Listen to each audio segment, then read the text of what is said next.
This is Pet Life Radio. Let's talk pets.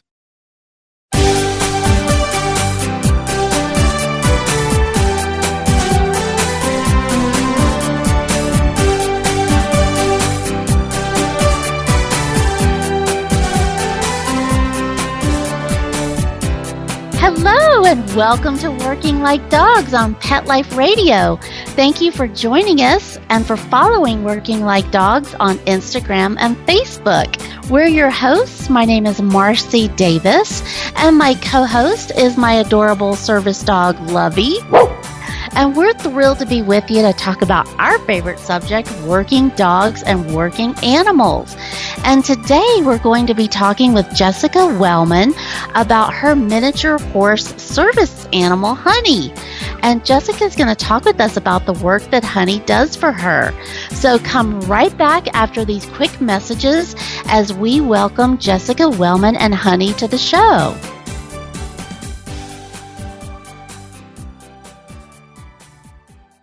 Does your dog itch, scratch, stink, or shed like crazy? Come to Dynovite for help. Order a 90-day supply of Dynovite. Dynovite for life. Pick up 2 tubes of Dogosuds. Get the 3rd tube free. Peppermint, tea tree, lavender, Dogosud shampoo. Made with all-natural coconut, jojoba, aloe. Great for healthy skin and soft, shiny coats. But no itchy, harsh chemicals. Lather up, rinse away. Try Dogosuds. Buy 2, get 1 free. At Dynovite.com. DINOVITE.com. Let's talk pets Let's talk pets on Pet Life Radio. Pet Life Radio. PetLifeRadio.com. Welcome back to Working Like Dogs on Pet Life Radio. Hello, Jessica, and welcome. Hi, how are you guys doing today? We're great, and we're so excited that you could be with us because we want to hear all about Honey. Oh, well, thank you for having me. One of my favorite subjects, actually, is little Honey. Yeah, I bet, because boy, how cute is Honey? Oh, she is a cutie patootie. Yeah.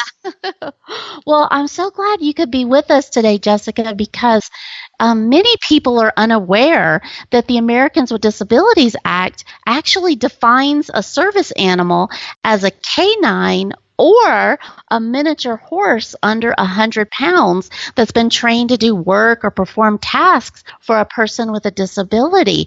So I'm so thrilled that you could be with us to talk about Honey and your working relationship with Honey. So could you tell us, how did you decide to get a miniature horse as your service animal? Well, the decision for me it's a very personal one in that, it kind of goes through everybody's, what they do in their own lives.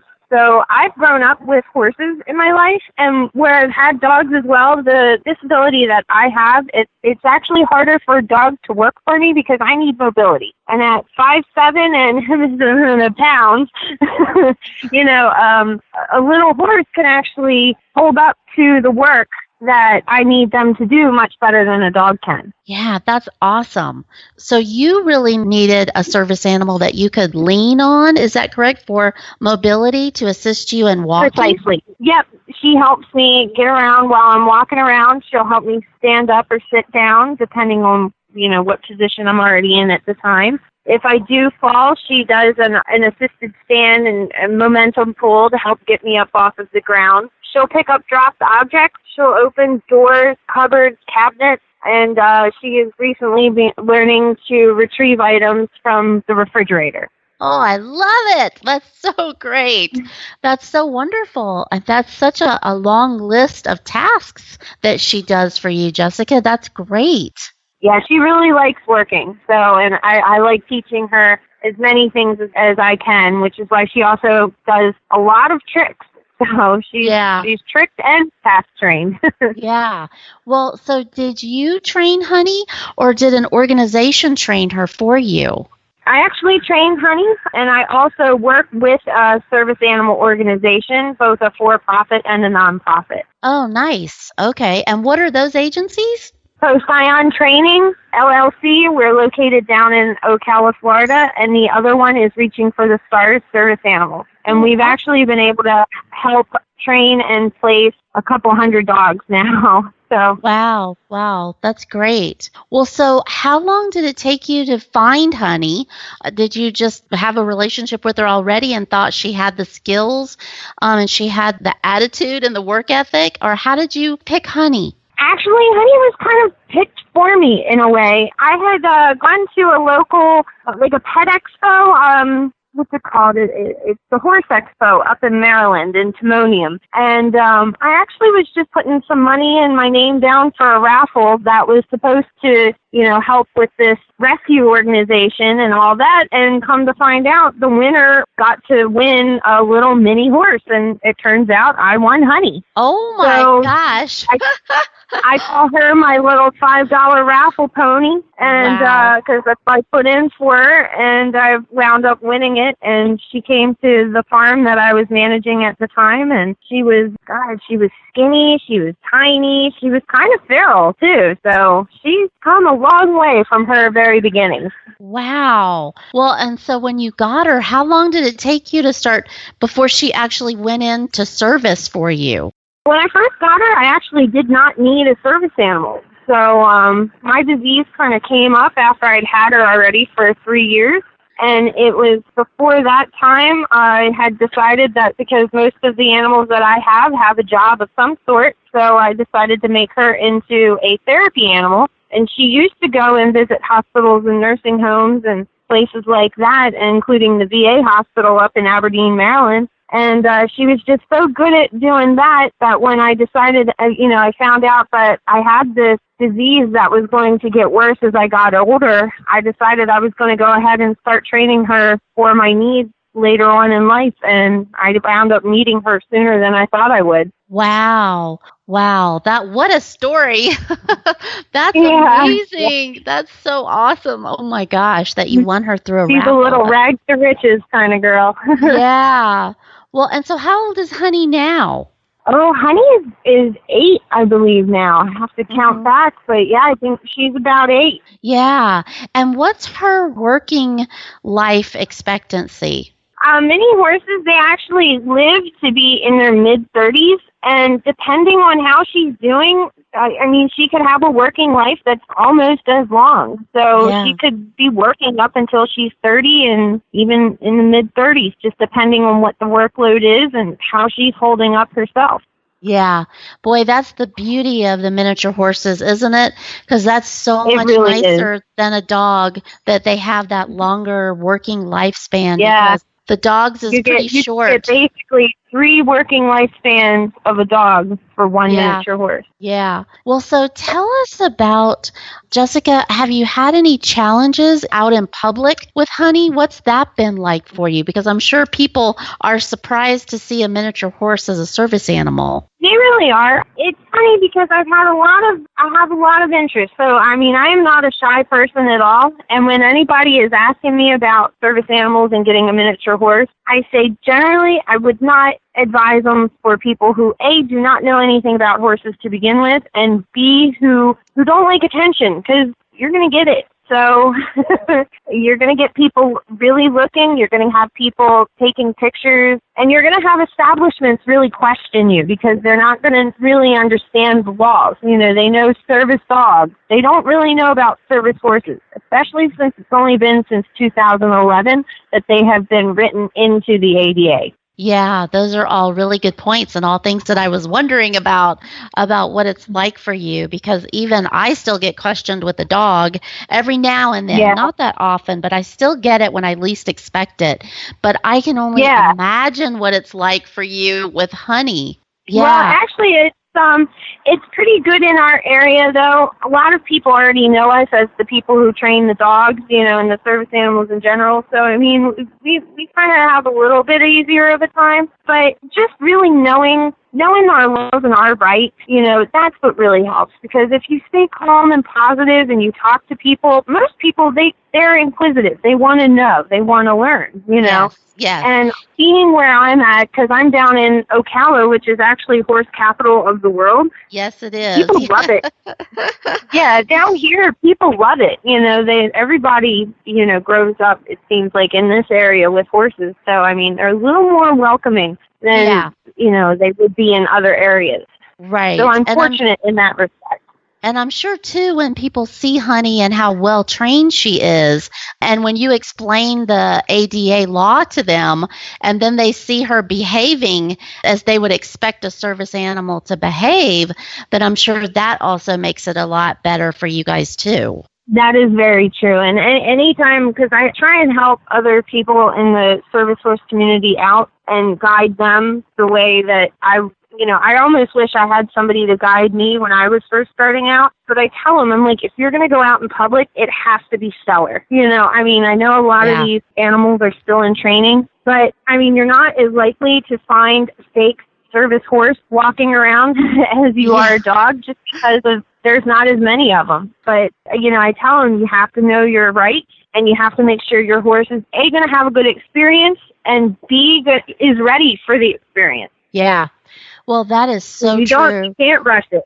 No, that's so true. And I even feel that way. I felt that way about all my service dogs, is when we're out in public, it's like you're on a stage and you have to perform at your best because we want to respect our right to be out in public with our service animal, and we don't want anything to jeopardize that, right? So, yeah. Well, that's also for me, I want to respect the other patrons that are in the establishment. Absolutely. So whenever Honey and I go out, she's clean. She's not like a horse that's at a farm in a field. She's clean. Yeah. She's presentable. She's quiet. She's out of the way. She's calm. So, and that's what's important. Yeah. Well, tell us about caring for Honey. So how is that with her? How do you transport her when you go out in public? Honey is a bit spoiled. Honey rides in whatever vehicle that I'm riding in, but because she, as the ADA requires the animal to be potty trained, you don't require anything different. There's no horse trailer or anything like that. You open the back door, she hops right up onto the back seat. She stands there. If she's got to go potty, she tells you. We'll pull over. She'll go potty. She'll hop right back in. The only thing I would say is different about Honey versus a dog would be that, being a horse, you have to kind of make sure that they're able to keep forage in their stomach at all times, just because that's what's healthiest for them. So we'll travel with some hay or hay pellets, especially in the car. And I give her more than I would give a dog, just out of, you need something in your stomach now, here's a little bit of your food. But we always use it as basically training opportunities. Mm-hmm. How often do you feed her? She gets 2 to 3 real meals a day, but she pretty much has access to hay at the house 24/7. In the car, because she rides in, I have a mobility ramp van that was for my mother because she has cerebral palsy and she is in a wheelchair. So it was her old van, but she has hay in the van for whenever we go out and about and traveling around in that. But like I said, whenever we go out, I'll give her, if she starts, she'll tell me. She has her own way of telling me I need something in my stomach. Yeah. So it's just a different signal from her to me. And I've got little pellets that are little hay pellets that she carries in her backpack, and I'll just get a little handful and give it to her. That's so great. Well, Jessica, we're going to take just a quick break and hear some important messages from our sponsors, and we're going to come back and keep talking about Honey, because I have a lot more questions for you about your amazing service animal. So all our listeners, you come right back. Sit, stay. We'll be right back after a short pause. Well, 4 to be exact.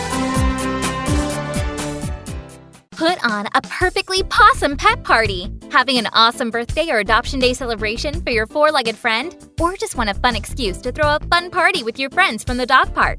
Deck out your party with Molly and Bandit Pet Party accessories. Party products designed specifically for pets. There are wearables, including adjustable pet party hats, bow ties, and tutus. The photo prop kits include funny glasses and hats. The party supplies and decorations include coordinating table covers, party banners, cake decorations, and treat bowls, cups, and bags. Everything you need to create great memories and Instagram-worthy photos. They're available in 2 colorful themes, tropical and fireman. It's a dog's life. Celebrate it with Molly and Bandit Pet Party at mollyandbanditpetparty.com/petlife. Let's talk pets Let's talk pets on Pet Life Radio. Pet Life Radio. PetLifeRadio.com.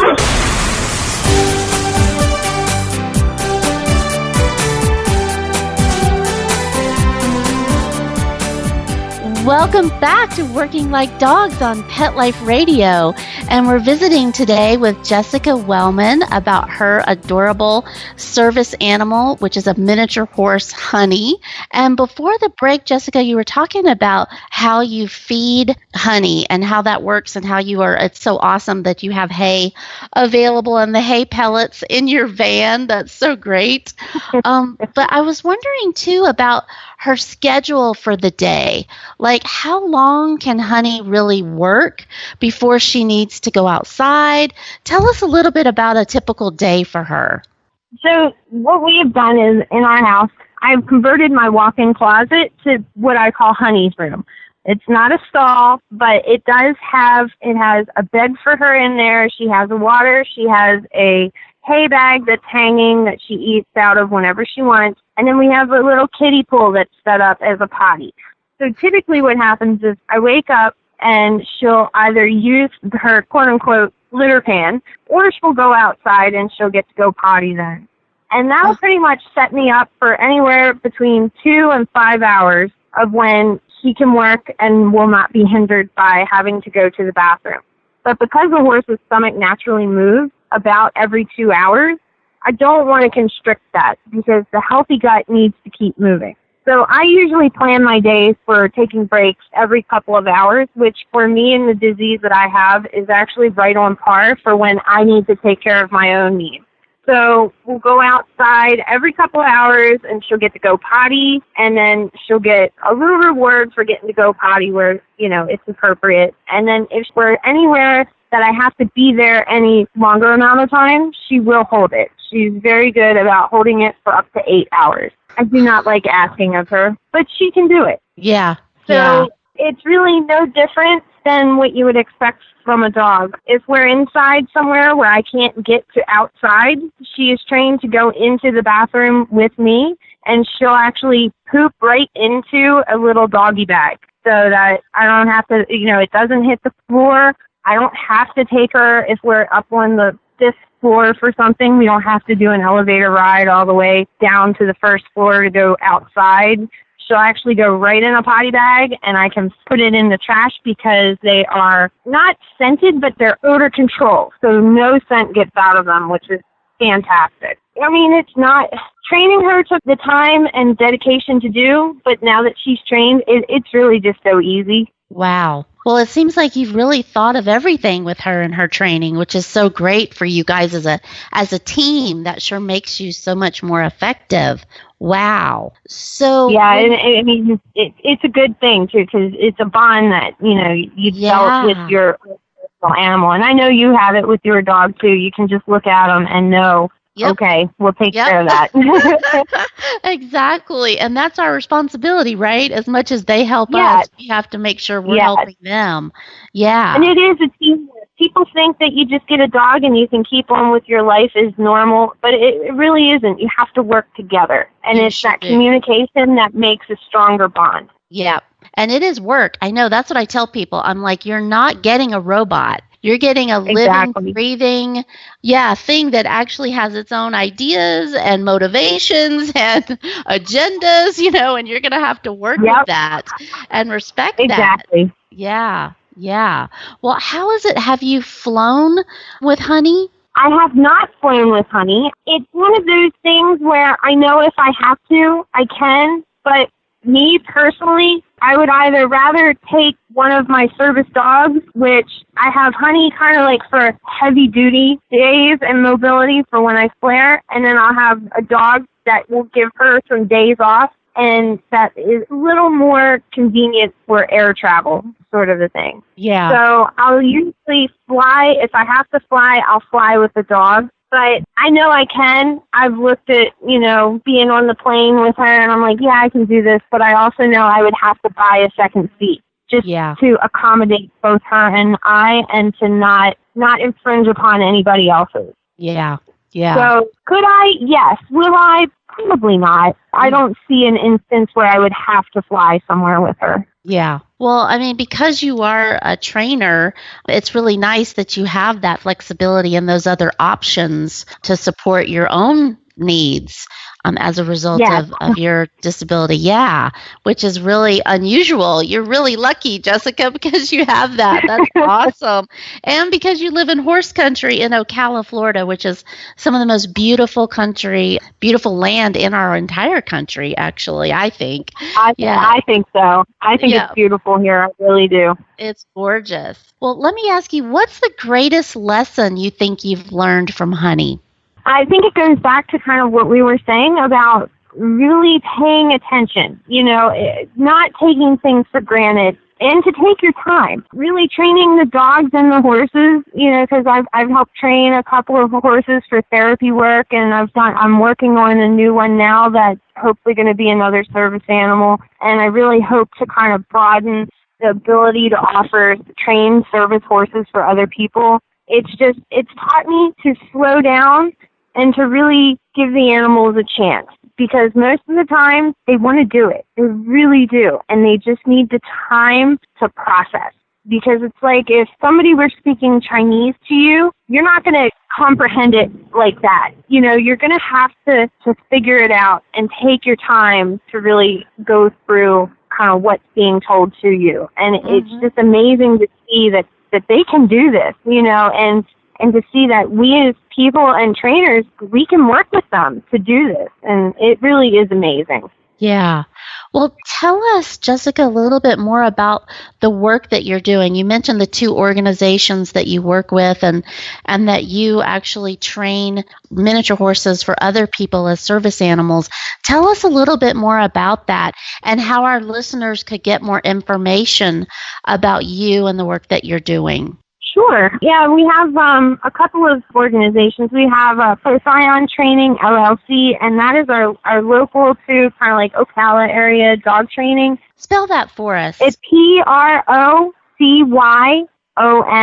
Awesome. Thank you. Procyon is actually the small dog star in the dog star constellation. So our little kitschy little line is where every dog can be a star. So that's just one of our cutesy little things. But, we like to work with people where they're at, and we work with trainer-assisted service dogs. So we'll go to their home and help them work on the things they need, or we'll meet out in public and help them with any difficulties they may have. And, we do that for regular obedience and for service work as well. And then we have Reaching for the Stars service animals, which is where we'll actually get 2 to 3 or 4 dogs a year, and we'll train them free of charge and place them with people that we find. And we're not like most programs that have a list full of names and just, kind of put out these dogs. What we do is we get the dog before we even know we need the dog, and we really work on that dog. And then what happens is, and it's amazing, people find us who really need a dog, who can't necessarily afford the dog on their own. And it needs to be that bond, and we've done it with a couple of dogs where, this person will try it out for a little while and that dog just doesn't work with that person that well. And when it does, it's just amazing to see. And it's like it was always meant to be. Yeah, that is incredible. I actually had the privilege of being at a placement class this week. It is exactly as you said.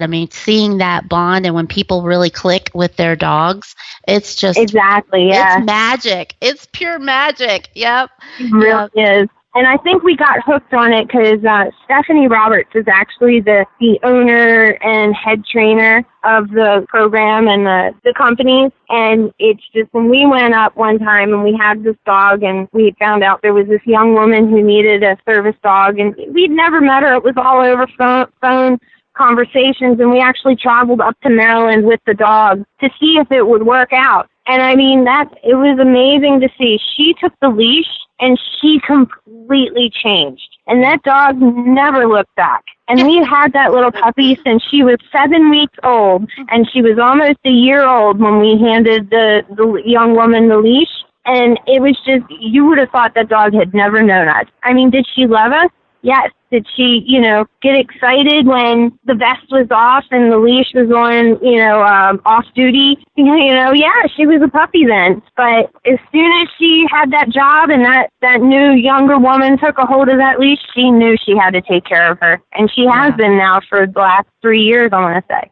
Yeah, it's phenomenal. It really is. Well, I know we only have a couple minutes left together, but I did want to ask you, you mentioned a couple of things earlier which were really important things about what people should consider if they're wanting to get, if they're thinking about getting a miniature horse as their service animal. And I want to ask you, what advice would you have for them as they're in that thought process? I would say the first thing is, if you've never been around horses, don't even consider it until you go and volunteer around horses for a little bit. Because especially if you're going to, most of the time for service horses, you're going to have to own or train, because there really aren't the programs set up for miniature horses the way there are for dogs. So you're going to have to already know how to basically read the animal to begin with.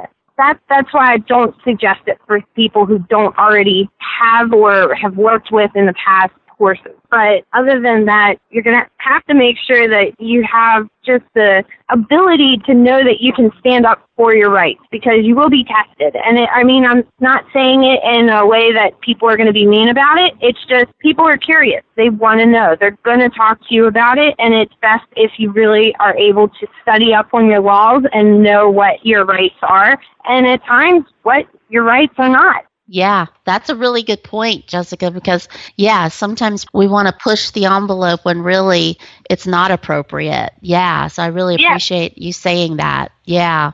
We went to Chili's one time, which we had been to the Chili's restaurant here in Ocala a few times, and they were great. They were fantastic. We called ahead and told them we were coming just because it was a Friday night, and they were like, look, it's packed here. We don't have anywhere that we could safely seat you. And we said, cool, thank you very much. We'll see you another time. And we went to a different restaurant.